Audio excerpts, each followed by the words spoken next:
Hey, what's up everyone? This is Okchief, and I want to just give my thoughts on the subject that's been weighing around the entire social media network, and that's GameStop selling retro video games. Now, I've seen some videos of my friends on YouTube on their opinion on the whole GameStop selling retro games, and I just want to give the pros and cons of what I think, what my opinion on the fact that they're reverting back to selling retro video games. Now, when I first saw the article that GameStop was going to start taking in new project, they were going to start taking in retro video games, I thought it was one of those jokes, those haha memes, whatever. But no, I confirmed it. I heard it straight from the horse's mouth where they were, in fact, going to take in retro video games. They were going to have a test market in the East Coast.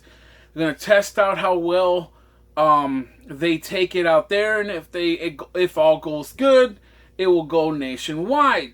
Now, initially, I wasn't going to do a video like this because, quite honestly, it's really, I just didn't want to get involved in the politics of this. Because I've got friends at GameStop. I actually shop at GameStop. There's no big... It's not... First and foremost, this will not be a rant video if that's what you're looking for. Because I really don't have anything against GameStop. The fact that they're... just the fact that their wastefulness. That's all pretty much. I mean, I never trade my games there. So I never really have an issue with that. I mean, far be it from me to tell you not to do that. That's on you if you really need the money or you really want to upgrade a game to a better game by trading in 5 games. But I just don't see how that's fair. But that's just me. Like, I don't have no quarrel with them because I don't do business with them that way. I just buy stuff that's always on sale, or I find their stuff they throw out. So I really don't have a quarrel so far as them selling retro video games. But I do have an opinion on it. And here's some pros and cons on what I think, really. Now, initially, like I said before, I wasn't going to make a video on this, but I did happen to see a tweet from my really good friend, Aaron from Retroliberty. And Aaron tweeted to GameStop, actually. It was a tweet straight to GameStop, and I hope GameStop read it. Because it really touched base on a really good question for them.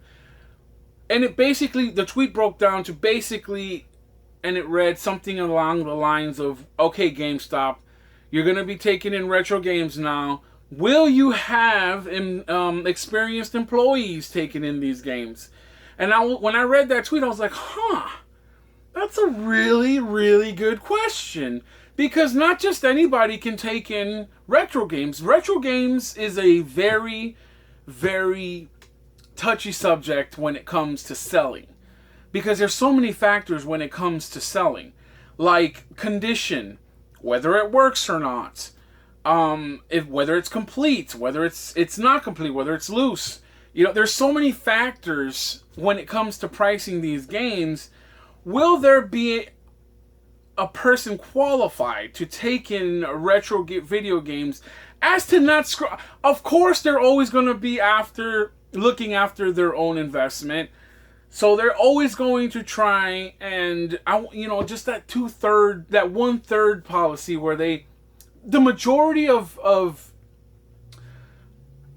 reselling stores tend, not all, but the majority tend to do the 1/3 price value. So meaning they'll give you 1/3 of what the actual value of the game you're trading in.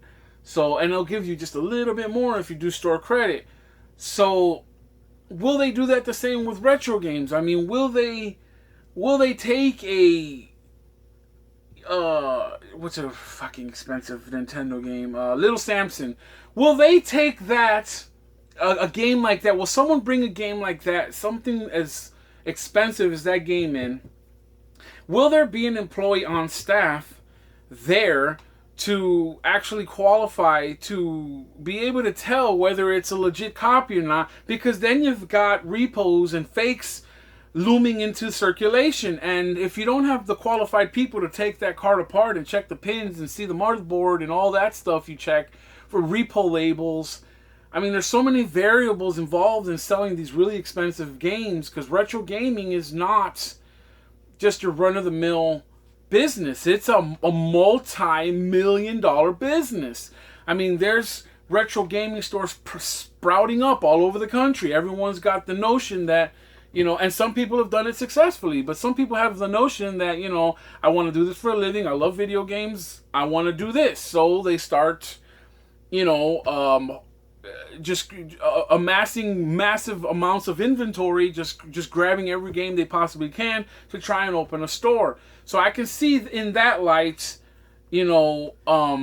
people actually flocking towards retro gaming stores for their consoles and their games. But when it comes to GameStop, this multi-million-dollar company that's just a juggernaut in video games, when they open their doors to retro gaming, will it be the same experience as it is with a smaller mom and pop shop per se?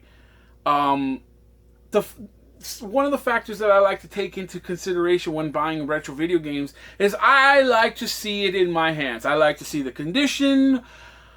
I like to see whether it works or not, and I like to see that right then and there. And going to a mom and pop shop, you can do that, but unfortunately with GameStop, that's gonna be like an online thing starting off. So I mean, there's just so many variables involved. I mean, like, okay, they take in some retro games, they refurbish them, they clean them up, but they're not all going to be in perfect shape. There's going to be a lot of cards with a lot of label damage. So when you go online and you click on, say, a Contra that's pictured up on their website, is that the one you're going to get from the picture? I mean, you expect your label to be in pristine condition.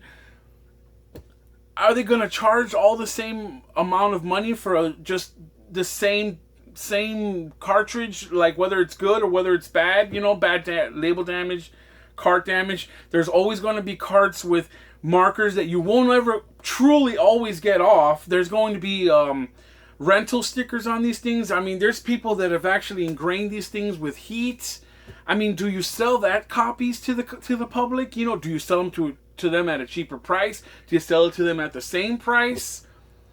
Like, my head's been wrapping around this whole GameStop thing and how it will affect the collecting market.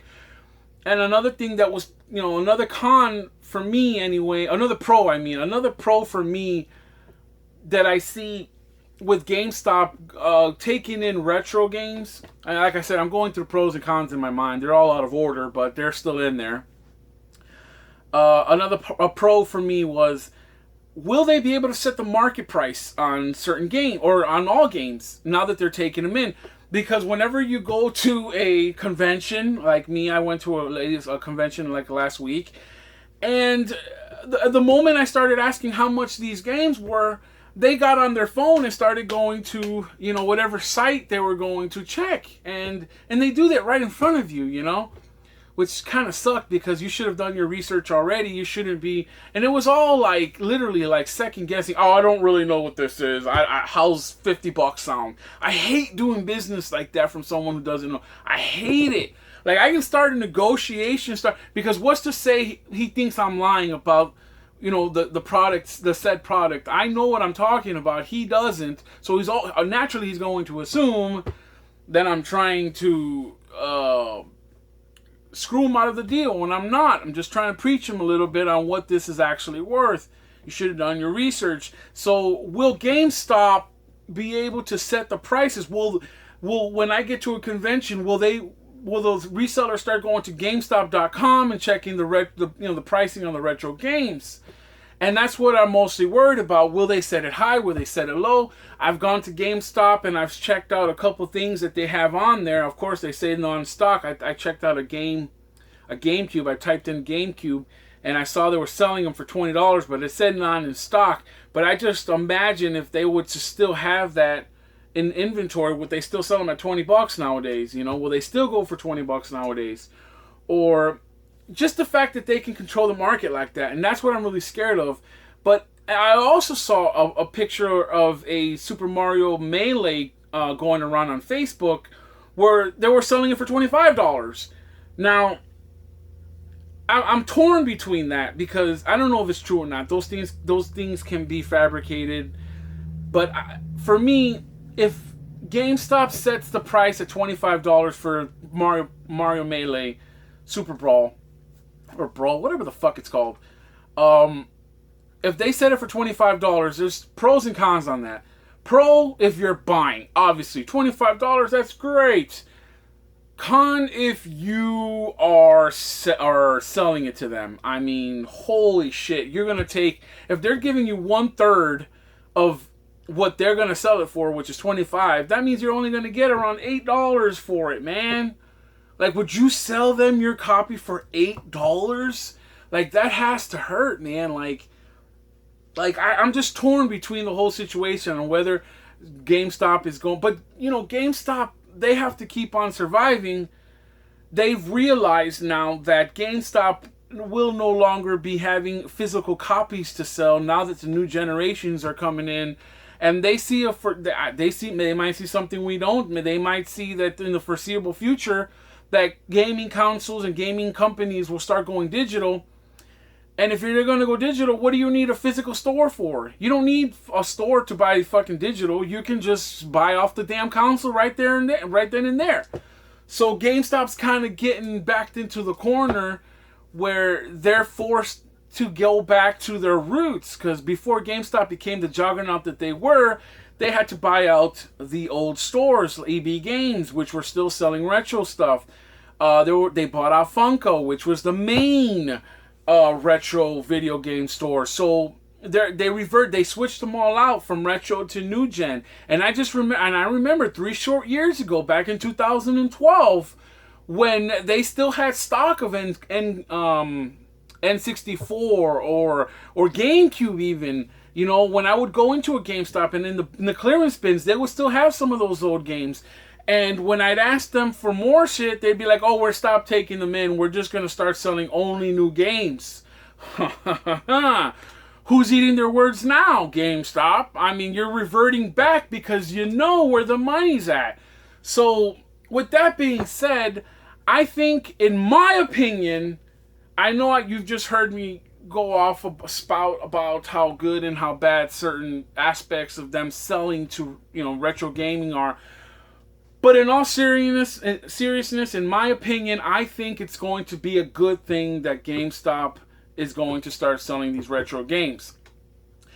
I myself personally will never buy online from them unless they take their games to the physical store, unless they start stocking their stores with retro games. I'm not going to buy any retro games from them. I don't do online I don't do that kind of shit. I have to see it in my physical hands. But far be it from me to deny anybody else that privilege. There's tons of people not in my situation where they live in very rural areas and all they really do have is a GameStop. So that one GameStop. So far be it for me to deny that person happiness in their retro game hunting. So for me, I think it's a good thing. I think that if they can somewhat influence the pricing to go down, because now the retro gaming collecting is just... It's just so expensive, and that's very, very true now more than ever, since I just came back from a con a couple days ago where a lot of these vendors wouldn't budge. I mean, they wouldn't budge.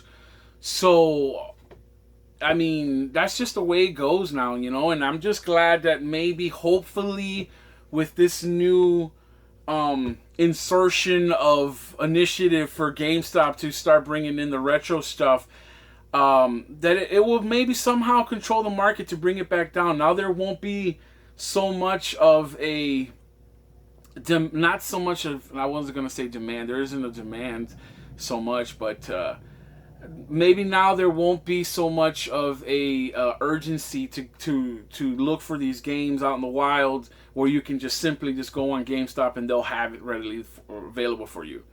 So that's just my thoughts, everyone.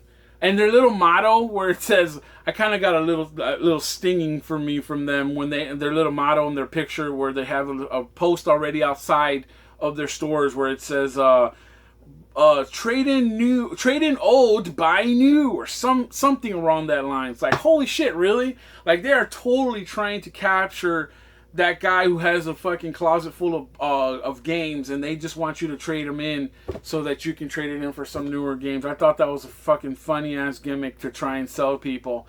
But hey, if it works, it works. If it doesn't, it doesn't. It ain't my company. But that's just my opinion.